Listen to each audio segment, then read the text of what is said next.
एक बार की बात है, एक गांव में एक गरीब आदमी रहता था। वह चिड़िया बेचकर अपना पेट पालता था। उसके पास एक गधा था जिस पर वह चिड़िया बेचने के लिए गांव-गांव घूमता रहता था। एक दिन वह गरीब आदमी चिड़ियों को बेचकर शाम के समय वापस घर जा रहा था, तो उसने सोचा क्यों ना मैं अपने पैसों को एक जगह इकट्ठा करके गिनकर अपने बैग में डाल लूं। और उसने अपने पैसे गिनकर आधे पैसे बैग में डाल लिए और आधे पैसे अपनी जेब में डाल लिए। पैसे डालकर वह आदमी अपने गधे पर बैठकर निकल गया। जब वह पैसे गिन रहा था, तब उस पर एक चोर की नजर पड़ी। उसने उसको एक पेड़ के पीछे छुपकर पैसे गिनकर जेब में डालते हुए देख लिया, पर बैग में डाले हुए पैसे वह नहीं देख पाया। और कुछ देर बाद उस चोर का मन पैसे देखकर ललचा गया, तो उस चोर ने गरीब चिड़ियों वाले को लूटने का मन किया। उस चोर के पास एक घोड़ा था। उसने सोचा कि मेरे पास अब भी टाइम है। उस आदमी का गधा मेरे घोड़े से तेज नहीं चल सकता। अगर मैं चाहूँ तो अब भी पीछा करके लूट सकता हूँ। ये सोचकर उस चोर ने अपने घोड़े पर बैठकर उस चिड़ियों वाले गरीब आदमी का पीछा किया।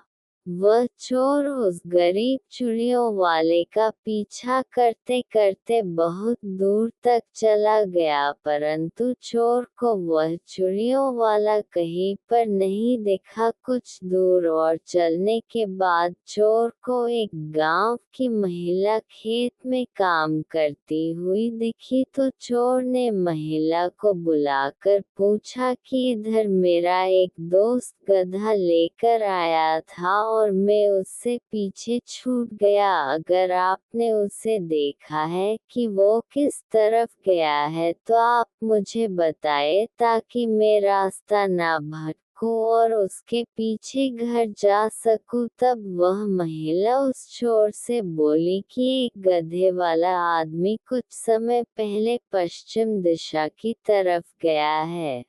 उसके बाद चोर ने पश्चिम दिशा की तरफ अपना घोड़ा दौड़ाया और उस गधे वाले आदमी को पकड़ लिया। उस चोर ने गरीब आदमी के साथ मारपीट की और उसकी जेब से पैसा निकाल कर थैला लेकर भाग गया। गरीब आदमी ने चोर को बहुत बद्दुआएं दी। चोर पैसे देखकर बहुत खुश हुआ। चोर ने पैसे इन्वेस्ट किए और बिजनेस स्टार्ट किया। बिजनेस स्टार्ट करने के बाद चोर चोरी करना छोड़ चुका था, क्योंकि वह अपने बिजनेस में अच्छा पैसा कमा रहा था। कुछ समय बाद उस चोर का नाम अच्छे बिजनेस की वजह से बहुत रोशन हुआ और सभी लोग ये भूल गए थे कि यह कभी चोर हुआ करता था। कुछ समय निकाल और उसकी शादी एक दूसरे बिजनेसमैन की बेटी से बड़ी धूमधाम से हुई। और कुछ ही दिन निकले कि उनको एक पुत्र की प्राप्ति हुई। सेठ ने खुशियों के साथ जश्न मनाया, परंतु जो पुत्र प्राप्त हुआ वह वही गरीब आदमी था जो चिड़िया बेचकर अपना पेट पालता था। वही उनका पुत्र बनकर वापस अपने पैसे वसूलने के लिए आया था, पर सेठ इस बात से अनजान था। समय निकलता गया। सेठ ने अपने बेटे को अच्छे हाई लेवल के स्कूलों में पढ़ाया और एक अच्छी शिक्षा दिलाई।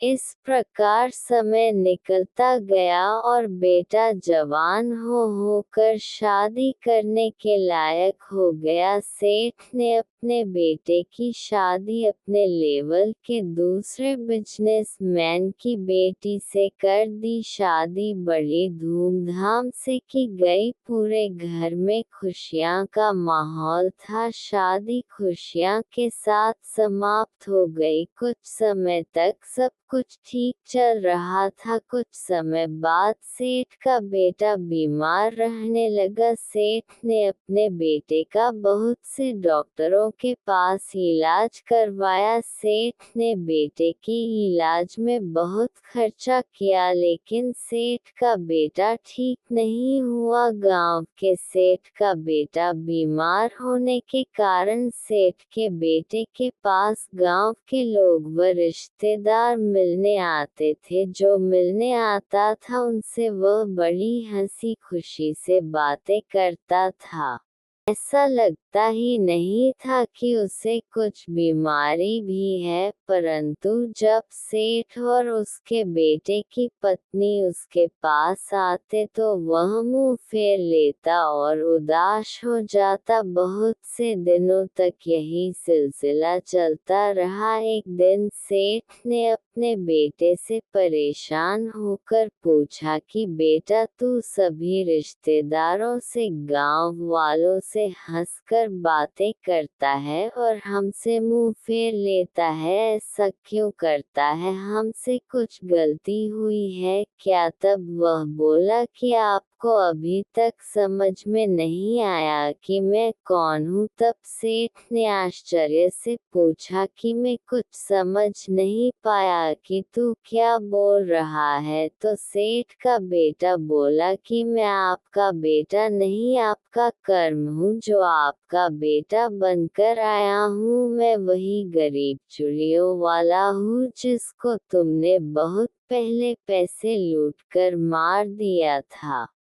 अब मैं तुम्हारा बेटा बनकर अपने पैसे वापस वसूलने आया हूँ। और यह जो मेरी पत्नी है, ये वही महिला है जिसने तुझे उस वक्त दिशा बताई थी कि वह गधे वाला आदमी इस दिशा में गया है। अगर यह उस दिन दिशा नहीं बताती तो मैं मरता नहीं, इसलिए अब मैं इसको जीवन के बीच में छोड़ कर जाऊंगा, तब मेरा इससे बदला पूरा होगा। उसने सेठ से कहा कि अब मैंने अपने सारे पैसे चूक लिए हैं, बस वो मेरे बैग में जो पैसे थे वो मेरे अंतिम संस्कार में लगा देना। इतने में सेठ को गुस्सा आया और वह अपने बेटे को मारने के लिए खड़ा हुआ। इतनी देर में सेठ के बेटे के प्राण निकल गए। बाद में सेठ